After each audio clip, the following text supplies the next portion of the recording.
ও তো আজি হঠাৎ এই পিছনে আমি বিয়াক মাতি আছিলো বিয়াত মাতি আহিছা না ওচৰৰ মানুহে বিয়াত নামতে তহঁতে ইমান দূৰৰ পৰা মোক বিয়াত মাতি আহিছা এ ভাল টাইমতে আহিছা ভিতৰত এ ভাই কি জানা না মনত দুখো লাগে দে ওচৰৰ মানুহ মোক বিয়াত মাতিবা নাহে তহঁতে ইমান দূৰৰ পৰা আজি বিয়াত মাতি আহিছা ভাত তাত খাই যাব লাগে কিন্তু হাঁহ চাহ মাৰি ভাত খুৱাম হাঁহে মাহে চব খাব লাগিব ভিতৰত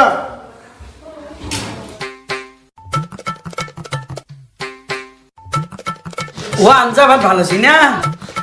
মজা একদম কোনিবা বনাইছি মজা আছিল ও মিঠে হা না অলপ লাগে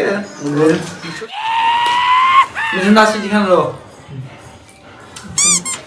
উঠোৱে আৰু আমি আৰে যাবা ৰ'বা ইমান দিনৰ মূৰত আহিছে অলপ বহাচোন অলপ কথা চথা পাতো কি কথা কহাটো নাই 25/9/2025 ও বিয়া চিঠি এখনত কিবা প্ৰিণ্টিং ভুল হৈছিল নেকি নাই ও এইটো দেখোন যাবা দে এই তাকেইতো মিথুন দা বিয়াখন আজি 2 মাহ আগতে গেছি এই চিঠি কেইখনমান ৰচিল এই তাকে দিপিৰে কাবাৰ তাত যাই পেলাই দেৱাৰে এসাঁজ খাই আহো